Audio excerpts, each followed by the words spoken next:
I was cheated by my wife's family for being poor. 1 year later, I returned as their biggest threat. I still remember the exact moment when my world shattered, the sound of a suitcase zipper slicing through the silence, the clinking of expensive jewelry as she packed, and the scent of her designer perfume lingering in the air. The room we once shared, filled with laughter and whispered promises, had turned into a battlefield where I stood alone, outnumbered, outclassed, and utterly disposable. Victoria was leaving me. Her hands moved with mechanical efficiency, folding clothes I had once pulled off her with so much love. There was no hesitation, no second-guessing, just the cold, ruthless precision of someone who had made up their mind long before they said the words out loud. "Nathan, this isn't working anymore," she said, her voice clipped, devoid of the warmth I once knew. "And I can't do this." I swallowed hard, my jaw tightening as I tried to find the right words, but my mind was a chaotic storm of emotions. My wife, the woman who once clung to me in the dead of night, whispering that I was her home, was leaving, not because I cheated, not because I hurt her, but because I wasn't good enough, because her family had told her so. I should have seen this coming. Maybe I had.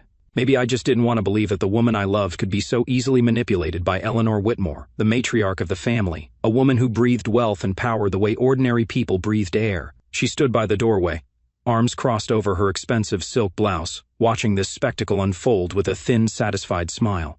"One should have known better, Nathan," Eleanor said, her voice dripping with the condescending tone she had perfected over decades. "Did you really think this could last? That she would stay with someone who has nothing?" That word, nothing. I clenched my fists. I'm not nothing," I ground out, my voice rough. "You have no wealth, no connections, no legacy." She gestured around the penthouse as if it was hers to dismiss. Tennis was temporary, a distraction for Victoria. Victoria flinched at her mother's words, but she didn't refute them, didn't argue, didn't defend me. I turned to her, heart pounding. You don't really believe that, do you?" She hesitated. That hesitation was a blade to my chest, a slow, agonizing realization that she wasn't just leaving, she was agreeing. "Nathan, you don't understand," she murmured. Rubbing her temples like this was hard for her, like she was the one hurting. "No," I snapped, stepping closer. "Explain it to me, Victoria. Help me understand, because last I checked, we made vows. We built a life together. We fought for this, and now, because your mother thinks I'm not good enough, you're throwing it all away." She exhaled, closing her eyes briefly before looking at me. "You don't belong in my world, Nathan. You never did." The words hit harder than any punch I had ever taken. I let out a hollow laugh, shaking my head. "Wow, just like that." She folded her arms across her chest, as if shielding herself from my disappointment. "It's not just me, it's my father, my brother, my entire family. They'll never accept you, and She bit her lip before whispering, "Can't fight them anymore." The final nail in the coffin. I stared at the woman I once thought would stand by me through everything, and suddenly I saw her for what she really was, someone who had never been willing to fight for me. Eleanor stepped forward, a victorious gleam in her eyes. "You should leave now, Nathan. Victoria has made her decision." I turned to my wife one last time. "Tell me you don't love me anymore," I challenged, my voice low. "Say it, and I'll walk away." Victoria's throat bobbed as she swallowed, her lips parting, but no words came. "That's what I thought," I muttered. The silence stretched between us, thick and suffocating. Then finally she exhaled and whispered, "This isn't about love. It's about reality." Her reality was wealth, power, prestige. My reality was hard work, late nights, and the naive belief that love was enough to bridge the gap between our worlds. I reached into my pocket, my fingers curling around my wedding ring. It felt heavier than ever, like it had absorbed all the weight of my shattered expectations. Slowly, I pulled it off and placed it on the marble counter. The sound of metal meeting stone echoed through the room. "And I hope it was worth it," I said, my voice eerily calm. Victoria's eyes flickered with something, regret, sadness, guilt, but it was too late. Without another word, I grabbed my jacket and walked past Eleanor, not sparing her another glance. The scent of her overpowering perfume filled my nostrils, but all I could smell was betrayal. "And bye, Nathan," Victoria called softly as I reached the door. I didn't look back. I stepped out of that penthouse into the cold night air and stood there for a long moment, breathing it in. I had entered that building as a husband, a believer, a fool. I was leaving as a man who had lost everything. And yet, deep down, beneath the heartbreak, beneath the humiliation, I felt something else stirring. A dangerous burning ember in my chest, a promise one day I would be the man they regretted losing. They would see my name everywhere, spoken with admiration and respect. They would hear whispers of my success, of my rise, of my empire. And when that day came, when our paths inevitably crossed again, I wouldn't need revenge. I would simply smile.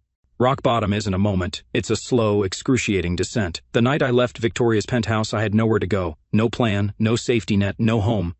The world outside felt different, colder. The city lights that once held the promise of opportunity and ambition now looked harsh, mocking. I walked for hours, past the sleek glass buildings where men in tailored suits shook hands over multi-million-dollar deals, past the hotels I couldn't afford, past the restaurants where Victoria and I used to dine. By the time I reached Marcus's apartment, my feet ached, and my pride was in shambles. I knocked, and when he opened the door, his face went from annoyance to concern in an instant. "Oh, Jesus, you look like hell." "Feel like it too," I muttered, stepping past him. His place was a mess. Empty takeout containers, half-folded laundry, a couch that had seen better days, but right then, it was a palace compared to the street. He shut the door and turned to face me. What happened? I dropped onto the couch and let out a long breath. Victoria left me. Marcus didn't look surprised. If anything, he looked vindicated. "Own took her long enough." I shot him a glare. "Not the time." He shrugged. "I told you, man, you were playing house with a woman whose family thinks people like us are background characters in their world. You really thought she was going to fight for you?" I hated how much that stung. I shook my head, rubbing my temples. And son, I thought love mattered more than money. Marcus let out a bitter chuckle. "Ain't love's a luxury, bro. Rich people can afford it because they've got nothing else to worry about. Us? We're too busy surviving." His words hit hard because, for the first time in a long time, I was back in survival mode. Marcus grabbed a beer from the fridge and tossed one to me. "Son, you can crash here for as long as you need." "Thanks," I murmured, cracking it open. But the reality of my situation hit the next morning. I woke up on Marcus's lumpy couch to the sound of his shower running and the unmistakable scent of burnt coffee. For the first few minutes I forgot I was no longer in the penthouse, forgot Victoria had chosen her family over me, forgot I had nothing. Then it all came rushing back. I reached for my phone. No texts, no missed calls. Victoria was really done with me. I dragged myself to the tiny bathroom, splashed water on my face, and stared at my reflection. Dark circles under my eyes, stubble creeping along my jaw, a look of dull emptiness that I barely recognized. This wasn't me. I needed a job, a place of my own, something. But that's the funny thing about falling from grace. People love to watch, but no one's there to catch you. I sent out dozens of applications that day. Emails, LinkedIn messages, follow-ups to old contacts. Nothing. Calls went unanswered, messages were read and ignored. It didn't take long to realize why. I had spent the last few years living in Victoria's world, attending events with the Whitmores, making connections in circles where my last name didn't belong. Every opportunity I had was linked to her family's influence. Now that I wasn't her husband, I was just another nobody. By the end of the week, I had depleted what little savings I had left. Rent was out of the question, so I stayed at Marcus's place, humiliated and restless, watching my life disintegrate one unpaid bill at a time. The worst part? I started to believe Eleanor Whitmore was right. Maybe I was nothing after all. 2 months passed, and I had nothing to show for it. Marcus did his best to help. He got me a bartending gig at a rundown pub, just enough to scrape by. But every night, I stood behind that bar, pouring drinks for men who looked like I used to look, confident, successful, untouchable. And it made me sick. One night, I served a former colleague from the finance firm I once worked at. He didn't recognize me at first, then his eyes widened. "Oh, Nathan? Holy shit, man, what are you doing here?" I forced a smirk, and just, keeping busy. He let out a low whistle. "Damn. Heard about the divorce, but I didn't think it was this bad." I swallowed my pride and shrugged. "Yeah, well, life happens." He glanced around as if making sure no one else was watching, then leaned in. "Look, between us, the Whitmores put out word that you're blacklisted in finance. No one wants to touch you, man." The air left my lungs. "Torch, you're joking." He shook his head. "Tunte made sure you wouldn't get a second chance. Apparently, Eleanor doesn't want you embarrassing the family name any further." Embarrassing the family name.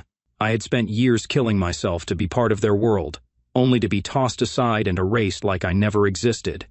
I barely made it through the rest of my shift. By the time I got home, Marcus was on the couch, flipping through channels. He glanced up. "What's with the face?" I grabbed a beer, took a long swig, then exhaled sharply. "Bonus blacklisted me," I muttered. Marcus frowned. "What do you mean?" "And I mean the Whitmores made sure I'll never work in finance again. They shut every door before I could even knock. Marcus let out a long breath. Damn. I nodded. Yeah, damn. We sat in silence for a moment before he turned to me. So what now? That was the question, wasn't it? What now? For the past 2 months, I had been playing defense, licking my wounds, waiting for some kind of salvation, but no one was coming to save me. No job offers, no second chances, no lifelines. I had 2 choices: stay bitter and let the Whitmores define me, or burn their entire narrative to the ground. Slowly, I leaned forward, gripping the beer bottle in my hands. And I'll have an idea, I said. Marcus raised an eyebrow. Cat sounds dangerous. A slow, determined smile crept across my lips. It is. That night, something changed. I stopped thinking like a victim and started thinking like a man with nothing to lose. The Whitmores thought they had buried me, but they didn't realize I was the kind of man who thrived in the dark. Because when you've got nothing left, the only direction to go is up. And I was about to make a comeback they'd never see coming. You know what's funny about hitting rock bottom? At first, it crushes you. The weight of failure sits on your chest, makes it hard to breathe. Every rejection, every closed door, every humiliating reminder of how far you've fallen, it all piles up until you start to believe that maybe this is it, maybe you were never meant to succeed, maybe they were right. But then, something shifts. Not all at once, not in some dramatic movie moment.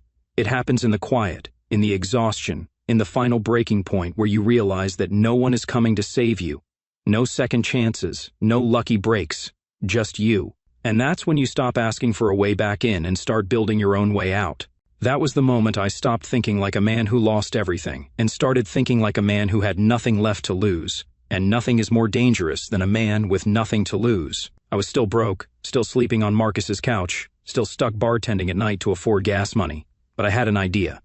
A year before everything fell apart, I had been playing around with a concept for a business management app.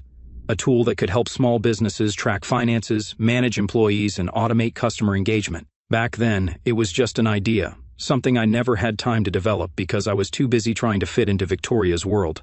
Now I had nothing but time. So, I dusted off my old notes, opened my laptop, and started piecing together the skeleton of what would become Vanguard Solutions. I spent days watching coding tutorials, teaching myself everything I didn't know. The app needed to be simple, powerful, and intuitive. Something that small business owners, not just corporations, could use. I barely slept. During the day, I worked on the app. At night, I went to the bar, pouring drinks for men who reminded me of who I used to be. It was humiliating, but humiliation is a great motivator. I told myself, one day I won't be behind the bar. I'll own the whole damn building. After 2 months, I had a working prototype. It wasn't perfect, but it was enough to show someone. I didn't have the luxury of a network anymore, so I went where the real hustlers were. Small business meetups, startup events, anywhere entrepreneurs gathered. I walked into my first pitch meeting wearing my only suit, the one I used to wear to Whitmore charity galas, now a little loose on me. The investor, a guy named Daniel Weiss, listened for 5 minutes before cutting me off. "This is solid, but I don't see it competing with bigger firms," he said. "You don't have the resources or connections to scale." I clenched my jaw. I just need someone to take a chance." He sighed, tapping his pen against his desk. "Ethan, the Whitmores blacklisted you. No one wants to invest in a guy they think is toxic to their social circles. I can't risk my reputation." There it was. I wasn't just some struggling entrepreneur. I was a man with a target on my back. I shook his hand and left, my heart pounding with frustration. It wasn't just rejection, it was deliberate exile. They didn't just want me to fail, they wanted to make sure I never even got a chance to try. So, I made a decision. If no one would open a door for me, I would build my own. One night, after another long shift, I stopped by a late-night coffee shop, exhausted and ready to quit for the 100th time. That's when I met Julian Carter. He was sitting at the counter, reading something on his tablet. I wouldn't have noticed him if not for the brief moment when he looked up, stared at me, and said, "Oh, you've got the look of a man who's either about to do something stupid or something brilliant." I smirked tiredly. Could go either way. He gestured toward the seat next to him. "And tell me about it."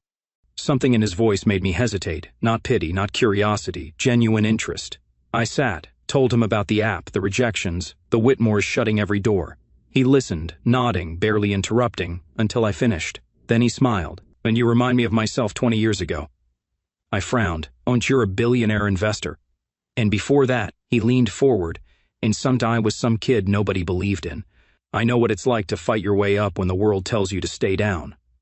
I exhaled sharply. So, what are you saying? He slid his business card across the counter. And I'm saying, show me a working version of this in 60 days, and I'll consider backing you. My fingers tightened around the card. Why would you do that? He grinned. Because the best investments are the ones everyone else is too blind to see. I worked like a man possessed. Marcus let me turn his tiny apartment into a development lab. Cables everywhere, coffee cups stacked like trophies of exhaustion. I coded, tested, fixed bugs, reworked the UI, and relearned how to hustle. The money I made bartending went into servers, software licenses, everything I needed to get a fully functional version of the app running. I barely ate, barely slept. Failure here wasn't an option. Then on the 59th day I sent Julian an email. Meet me tomorrow. It's ready. The next afternoon I walked into Julian Carter's office, heart hammering. I gave him the demo, showed him every feature, every capability. When I finished, he leaned back, steepling his fingers. "This is good," he said finally. "To really good." I exhaled, waiting. Then he smirked. "All right, I'm in. $500,000 for 20% equity." The air left my lungs. "You're serious?" "On the heart attack." He extended his hand. "Oh, what do you say, Nathan? Ready to take the first step toward becoming the kind of man they never saw coming?" I gripped his hand and shook. Hell yes. That night, Marcus and I sat on his balcony drinking the cheapest whiskey we could find. "And to the comeback," he said, raising his glass. I clinked mine against his. "And to Vanguard Solutions." Because this was it, the first step toward building an empire. The Whitmores thought they had erased me. They had no idea I wasn't just coming back. I was coming back to dominate. There's something surreal about watching your life shift from survival mode to full throttle acceleration. For months, I had been drowning, struggling just to breathe. Now, I was driving 100 miles an hour, and I had the wheel. Julian Carter's $500,000 investment wasn't just about the money. It was a signal, a green light that someone believed in me, that I wasn't just some discarded failure left in the shadow of the Whitmores. But I didn't let the high of the deal cloud my focus. I knew what this was, an opportunity, not a guarantee. So, I worked. Every single day, from sunrise to the dead of night, I poured everything I had into Vanguard Solutions. The first step was hiring the right people. I couldn't build a tech empire alone, so I handpicked a small, elite team, developers, designers, and business strategists who weren't afraid of risk, people who, like me, had something to prove, people who weren't born into success but were hungry enough to take it. With the funding secured, we went all in on refining the app. Vanguard Solutions was designed to streamline business operations, bookkeeping, payroll, marketing automation, the kind of software that small businesses desperately needed but couldn't afford from corporate giants. I personally pitched the app to local businesses, knocking on doors, attending networking events, getting rejected more times than I could count. And then, finally, we landed our first major client, Harborview Hotels, a mid-sized hotel chain looking for a simple, scalable management tool. Their COO was skeptical at first. Why should we trust a startup with our entire business system? I looked him dead in the eye. "Because we're hungrier than the big guys, which means we'll work twice as hard to make sure you don't regret it." He signed a 6-month trial contract the next day. After Harborview, momentum picked up. More businesses started signing on, referrals began spreading like wildfire, and soon, Vanguard Solutions was everywhere. Then came the press. One day I got a call from a journalist at the Financial Post. "We've been hearing about your company's rapid rise," she said. "We'd love to feature you in our Startups to Watch section." I agreed, not realizing just how big of a deal this was. A week later, the article dropped and suddenly investors were calling me instead of the other way around. Vanguard Solutions is disrupting the small business software industry with its intuitive, cost-effective model, it read. Founder Nathan Cole, a former finance executive who built his company from the ground up, is proving that innovation doesn't just belong to the billion-dollar firms. There was one sentence that stood out more than the rest. A man the industry once overlooked is now becoming impossible to ignore. I read that line over and over because that was it. I was no longer forgotten. I was becoming a player. It had been nearly a year since I left the Whitmore's world. For the first time, I wasn't just surviving, I was winning. And then one evening my phone rang. A number I didn't recognize. I answered. "Nathan Cole." A familiar voice filled the line. "Victoria." For a second I froze, then I smiled. "Victoria. To what do I owe the pleasure?" She hesitated. I saw the article about you." I said, leaning back in my chair. "Didn't think you kept up with the business world outside your father's empire." "That's not fair," she murmured. I laughed, low and cold. isn't it? You made your choice, Victoria. She exhaled. And I didn't call to fight. I wanted to say I'm proud of you. I stared at the city lights outside my office window, feeling absolutely nothing at her words. There was a time when I would have given anything to hear her say that, but now it meant nothing. Thanks, I said, but I didn't do this for you. A beat of silence. Can we meet? She asked. I let out a slow breath. Why? Inja, I want to talk, catch up. I shook my head even though she couldn't see me. You don't want to catch up. You want to see if I'm still the man you walked away from. Nathan. Goodbye, Victoria. I hung up. Then, for the first time in a long time, I laughed. Because she thought she was reaching out to the same man she left, but I wasn't that man anymore. That man had died the night she walked away. A month later, Vanguard Solutions was invited to the National Business Tech Summit, the biggest corporate networking event of the year. And guess who was sponsoring it? The Whitmore Group. I accepted the invitation immediately, not out of spite, not out of revenge, but because I wanted them to see me exactly as I was now, the man they discarded, now standing at the top of the industry without them. The night of the event, I walked into the grand ballroom of the Whitmore International Hotel, dressed in a tailored suit that I bought with my own money. I wasn't just attending this event, I was a guest speaker. As I mingled with investors and CEOs, I felt eyes on me, not just from Victoria, but from Eleanor Whitmore herself. I turned, meeting her gaze across the room. She looked older, more cautious. She didn't smile, didn't approach, because for the first time, I wasn't beneath her. I was beyond her reach. Later that night, as I took the stage to speak, I made sure to look directly at her table. Success, I said, isn't about where you come from. It's about resilience, innovation, and proving that no one, not even the so-called elite, gets to define your worth. The applause was thunderous.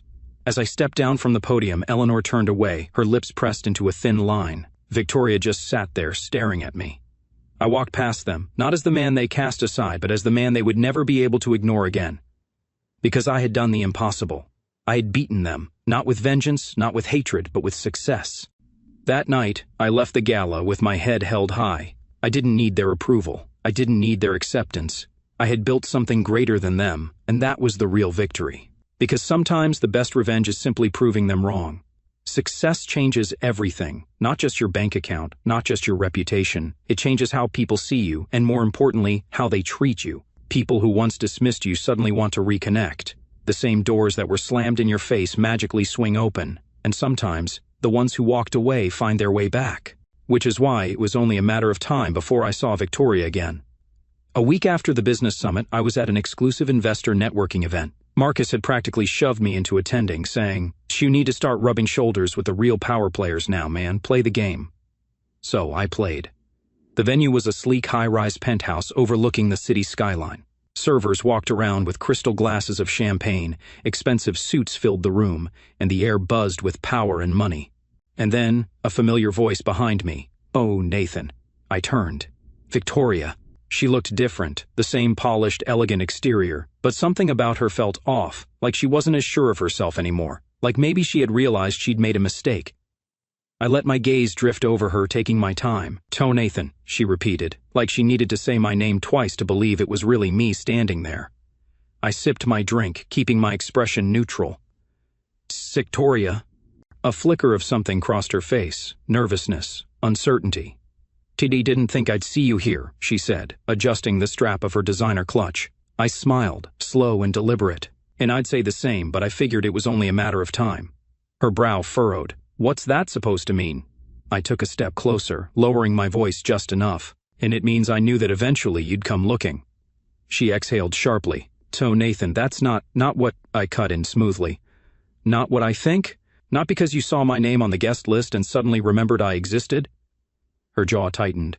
"You really think that little of me?" I tilted my head, pretending to think. "Well, let's see. A year ago, you told me you wanted nothing to do with me, walked away without looking back, and now, here you are." She looked away, biting her lip. "Good. Let it sink in." "And I made a mistake," she murmured. The words just hung there. I let them sit, let them linger, because I wasn't going to make this easy for her. When I didn't respond, she sighed and took a hesitant step closer, and I thought I was doing what was best. "My family." Yes, your family." I let out a low chuckle, shaking my head. And to same people who blacklisted me from my entire industry, the same ones who told you I was nothing, and you agreed. She flinched, and didn't agree. Tim, you didn't fight, I corrected, my voice calm. Tim, you let them push me out like I was disposable. And now what? You want to rewrite history? Her throat bobbed as she swallowed. Oh, Nathan, please. She looked at me with something I never thought I'd see in her eyes. Regret, not pity, not superiority, just pure, undeniable regret. But the thing about regret, it's useless when the damage is already done. I leaned in, just enough that she had to look up at me. You know what's funny? I said quietly. A year ago, I would have given anything to hear you say you made a mistake. She exhaled. And now? I smiled. Oh, now, I don't care. She blinked, stunned. Nathan. I took a slow sip of my drink, savoring the moment. This wasn't about revenge. This wasn't about anger. It was about clarity, the kind that only comes when you finally stop wanting what once destroyed you. Do you think we could have a second chance? She asked, voice barely above a whisper. I studied her, pretending to consider it, then shook my head.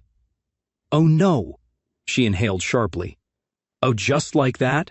I laughed. Oh no, Victoria, not just like that, like this. I gestured around us, at the crowd, the event, the life I'd built without her. See, the man you left, the one you thought wasn't good enough? He doesn't exist anymore, I said smoothly. And the man standing in front of you? He doesn't need you. She opened her mouth, then closed it, because what could she say? She had no power here, no leverage, no second chance. She had lost me for good. Victoria's hands trembled slightly as she clutched her clutch bag. So I really did love you, she whispered, like it mattered now. I nodded, smiling slightly. I know. Her eyes flickered with something. Hope, maybe. I let her have it just for a second, then I stepped past her, my voice quiet but sharp. But love wasn't enough for you, and now it's not enough for me. She turned to watch me walk away, her breathing unsteady, and I didn't look back. Not this time, not ever again. Some people will always think they can come back, that no matter what they did, they'll still own a part of you. Victoria thought that. She thought I was still the man waiting for her to come back. But that version of me, he was gone. And when she realized that, that's when she knew she didn't just lose me, she lost the best thing she ever had. And that was the best revenge of all. The people who once looked down on you suddenly look up to you. The ones who thought they had all the power realize they have none. Victoria must have thought our conversation at the investor event was a one-time thing, a fluke, a coincidence. But life has a funny way of making sure the people who hurt you watch every inch of your success unfold. And now, she wasn't just seeing it, she was on the outside looking in. 2 weeks after the investor gala, Vanguard Solutions landed its biggest deal yet, a $20 million partnership with Roland Enterprises, one of the largest investment firms in the country. The news spread fast. I woke up to calls from reporters, messages from old colleagues, even cold emails from investors who had ignored me months ago. But the best part? The headline that ran across business news outlets everywhere, from blacklisted to billionaire, Nathan Cole's meteoric rise. I read it twice, then I laughed. Because the last time my name had been in the media, it was attached to Victoria, to the Whitmore family, to the man they discarded. But now, my name stood on its own. The Roland deal came with one major requirement, an exclusive business summit where I would be a keynote speaker, a night where the biggest players in the industry would be gathered in one room, a night where Victoria, Eleanor, and the entire Whitmore family would be in attendance. When I saw their names on the guest list, I smiled, because I wasn't going to that event as the man they underestimated. I was going as the man they could never ignore again. The night of the event, I walked into the grand ballroom of the Whitmore International Hotel, a place I once wasn't good enough to belong in. The chandeliers sparkled, champagne glasses clinked, and the room was filled with CEOs, investors, and powerhouses. And then, I saw her. Victoria standing across the room, drink in hand, frozen in place as her eyes locked onto me. She wasn't expecting me. Not like this. Not as a guest of honor. Not as the most talked-about name in the industry. She took a slow step forward, hesitated, then changed course, like she didn't know if she could face me again. Smart choice. Because now, she wasn't the one walking away. I was. As I moved through the event, shaking hands, making deals, I caught Eleanor Whitmore's gaze from across the room. The same woman who once told me I was nothing. The same woman who thought she had erased me. Now she was watching me hold the room. I saw her whisper something to her husband, saw the tension in her shoulders, because for the first time, she wasn't in control. I was. I was talking to a potential partner when a familiar voice broke through. Nathan. I turned. Victoria. She looked up at me, scanning my face like she was searching for something. The man she used to know, maybe, but he wasn't there. Victoria, I greeted, calm, unreadable. She let out a breath, a small smile tugging at her lips. Ian wasn't expecting you here. I tilted my head. Why not? Did you think I'd still be bartending? She flinched. Good. I didn't mean, I smirked. Relax. I know exactly what you meant. She shifted awkwardly, tapping her fingers against her glass. I heard about everything you've built. Vanguard Solutions, the Roland deal. It's incredible. I nodded, taking a sip of my drink. It is. Silence stretched between us. She was waiting for something, for me to crack, for me to say that I missed her, for me to give her an opening back into my life. But I wouldn't. Because now she was just another person in the crowd. You know, she said softly. And I've been thinking a lot about us. I raised an eyebrow. Have you? She nodded, biting her lip like she wasn't sure if she should continue. I know I hurt you, she admitted. I know I let my family control me. But Nathan, when I see you now, I realize I might have made the biggest mistake of my life. I let her words sink in because they were exactly what I once dreamed of hearing. But now, they meant nothing. I smiled, slow and measured. Victoria, let me ask you something, I said, setting my glass down. She nodded, hopeful. Anything. Son, if I were still struggling, still that man you walked away from, would we be having this conversation? Her lips parted slightly, but no sound came out. I chuckled. Oh, that's what I thought. Her face paled. To Nathan, it's not like that. It's exactly like that. I leaned in, voice low. You didn't want me when I had nothing, and now you want me because I have everything. She swallowed hard. So I never stopped loving you. I smiled. That's the difference between us, Victoria. She blinked. I took a step closer, voice steady. When you loved me when I was at my lowest, but I only love the version of me that exists now. Her face crumbled, and for the first time since she left me, she looked like the one who was lost. Because she wasn't rejecting me anymore. I was rejecting her. I stepped back, adjusted my cufflinks, and gave her one last nod. Take care, Victoria. She exhaled shakily. Is that it? I smiled. That's all that's left. And then I walked away, not because I needed to, but because I could. And that was the moment I knew she wasn't the one who left me behind. I was the one who outgrew her. Some people will spend their entire lives looking back at what they lost. Victoria would be one of them, because she had a seat at my table once, and she threw it away. Now she was just another person watching me from the outside, and me? I was exactly where I was always meant to be, at the top, without her. It doesn't come when you demand it. It comes when you no longer need to demand it. For months, I had fought my way out of obscurity, rejection, and betrayal. I had clawed my way back from nothing, built a name, a company, a reputation that people couldn't ignore. And now, I had everything they once told me I would never have. And that meant I could walk away from anything without looking back. After the investor gala, I thought that was it, that she'd finally gotten the message, that she'd finally accepted that she'd lost me.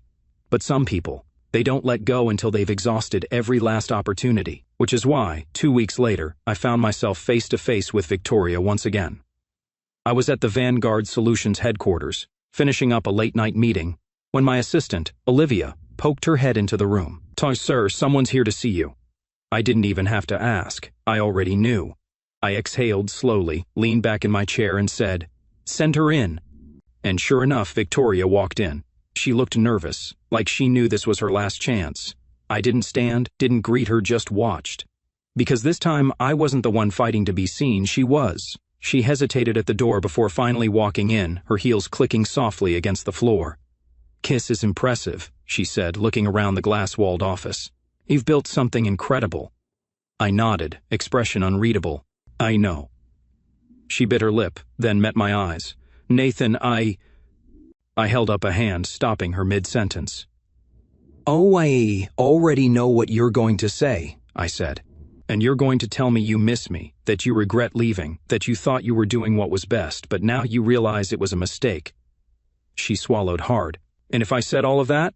I leaned forward, resting my elbows on the desk. Well, then I'd tell you what I told you before. She blinked, which is... I let out a slow breath. That it's too late. Silence, heavy, uncomfortable. For the first time, she was the one feeling the weight of rejection. Victoria sighed, lowering herself into the chair across from me. Nathan, I know I hurt you. Stop, I said firmly. She flinched. I let my gaze settle on her, unyielding. Pony didn't just hurt me. You threw me away. You made me believe I wasn't worth fighting for.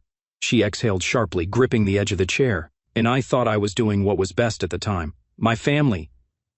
I let out a short, bitter laugh. My family didn't force you to leave. You chose to leave. Don't blame them for your decision. Her lips parted, like she wanted to argue, but she didn't. Because she knew I was right. She lowered her gaze. And I thought you'd be angry, she admitted. I shook my head, and was, for a long time. She swallowed. And now? I smiled. Oh, now, I just don't care. She sucked in a breath, and I saw it. The exact second she realized she had lost me for good. Because there's nothing scarier than indifference. Hatred means there's still an emotional connection, but indifference, it means you've moved on. And I had, a long time ago. She stood up slowly, as if waiting for me to stop her. I didn't. She hesitated. So that's it? I leaned back in my chair. That's all that's left. She let out a soft, humorless laugh. Oh, I guess I deserve this. I didn't respond, because honestly she did. She took one last look at me, then shook her head. I really did love you, she whispered. I smiled faintly. Not enough. Her breath hitched, and then she walked away. For the first time, not because she had the power to leave me, but because I let her go. After she left, I sat there for a long moment, not because I was sad, not because I regretted anything, but because I finally felt something I hadn't in years, peace. Victoria was a chapter in my story, a lesson but not the ending. And as I looked around my office, at the empire I'd built without her, I realized I wouldn't change a damn thing. Because if she hadn't left, I wouldn't be here, I wouldn't be this, and that was the greatest gift she could have ever given me. The next morning I got a text from an unknown number. Victoria, son, I hope you find happiness, Nathan. I stared at the message for a long second, then, without hesitation, I deleted it. No response, no lingering thoughts, just a clean break. Because for the first time in my life, I didn't need to prove anything to her. I had already won. And the best part, I didn't need her to see it. I just needed to keep moving forward. Because the future, it was mine, and I wasn't looking back. Some people will always believe they can come back, that no matter what they did, they'll always have a place in your life. Victoria thought that. She thought she could undo everything with a few well-placed words, but the truth? She lost me the moment she chose to walk away, and now she was just someone I used to know. And me? I was just getting started. There's a strange kind of silence that comes when you no longer need to prove yourself to anyone. It's not the silence of loss or emptiness, it's the silence of contentment, the kind that tells you you've already won. The day after Victoria walked away for the last time, I woke up to a sky painted in shades of gold and orange. For the first time in years, I felt weightless. No anger, no bitterness, just peace. She'd been a storm in my life once, a force that shook everything I thought I knew. But now, she was just a memory. And me? I was a man no longer haunted by what could have been. My phone buzzed. A message from an unknown number. I already knew who it was before I opened it. Victoria, son, I hope you find happiness, Nathan. I stared at the message for exactly 3 seconds, then, without hesitation, I deleted it. No response, no lingering thoughts, no second guessing, just a clean, effortless erasure. Because what else was there to say? She was a chapter I had already finished reading, and my story? It was still being written. Vanguard Solutions had grown into something even I hadn't anticipated. After the Roland deal, we expanded into multiple industries, retail, hospitality, even healthcare. Investors lined up, eager to be part of the empire I'd built from nothing. And me, I had gone from being blacklisted by the Whitmores to being one of the most influential names in business. The irony wasn't lost on me. The same circles that once whispered about my failure were now desperate to align themselves with my success. But the best part? I didn't need them. I had built something so solid, so untouchable, that no one's approval could make or break me anymore. A few weeks later, I sat down for an exclusive interview with Forbes. The journalist, a sharp-eyed woman named Maya Grant, studied me for a moment before asking, "So tell me, Nathan, what drives you now?" It was a loaded question. A year ago, my answer would have been revenge. I would have said something about proving people wrong, making the Whitmores regret ever doubting me. But now, I smiled, shook my head slightly, and leaned back in my chair. Honestly, I said, don't think about them anymore. Maya tilted her head. Not even a little? I chuckled. Oh, not even a little. Her eyes lit up, recognizing the weight of that statement. So, what changed? I exhaled. And realized that success isn't about making others regret losing you. It's about making yourself proud of who you've become." She nodded slowly, scribbling something down. "That's powerful. It's the truth." And it was. I hadn't built Vanguard Solutions out of spite. I had built it because I wanted more for myself, because I refused to let someone else's rejection define my worth. And the second I stopped living for revenge and started living for my own fulfillment, that was the moment I truly won. A month later, I was invited to speak at the annual Business Innovation Conference, one of the most prestigious industry events in the country. It was the kind of event I would have never been invited to a year ago, the kind where only the elite spoke. And yet there I was, walking onto that stage as the keynote speaker. As I stood before thousands of executives, investors, and entrepreneurs, I felt none of the nerves I once would have, because I belonged there, because I had earned it. I stepped up to the podium, adjusted the mic, and let my gaze sweep over the crowd. Then I began. A year ago, I was told I wasn't good enough. The room went still. And I was told that my background made me unworthy, that because I didn't come from wealth or power, I would never belong in the circles that define this industry. A murmur ran through the audience. I let the silence sit before continuing. And here's what I learned. Success isn't given, it's built. And the people who try to lock you out, they only win if you let them. The murmurs turned into nods of agreement. I let a small smile touch my lips, and I stand here today not because someone opened a door for me, but because I built my own. The applause started slow, then it exploded. And in that moment, I knew I had officially rewritten the narrative. I wasn't the man the Whitmores threw away. I was the man who didn't need them at all. That night, I stood on the balcony of my penthouse, looking out over the city. Marcus leaned against the railing beside me, sipping his whiskey. "So, what now?" I exhaled slowly, watching the skyline glow. "Oh, now," I said, "I just live." He smirked. "Oh, no more proving people wrong?" I chuckled. "Ain't you already did that?" He nodded. "Damn right you did." I lifted my glass. "To the life we built." Marcus clinked his glass against mine. "To never needing closure from anyone but yourself." I took a sip, letting the warmth settle in my chest. Because he was right. I didn't need Victoria's regret. I didn't need Eleanor's approval. I didn't need anyone to recognize my success except me, and that was the greatest victory of all. Not all victories are loud. Some come in the form of walking away without looking back. Some come in the form of peace. Some come when you finally realize you don't need closure from the past when you're too busy building your future. And me, I was finally free. Because the only thing more powerful than proving them wrong is realizing you don't have to prove anything at all.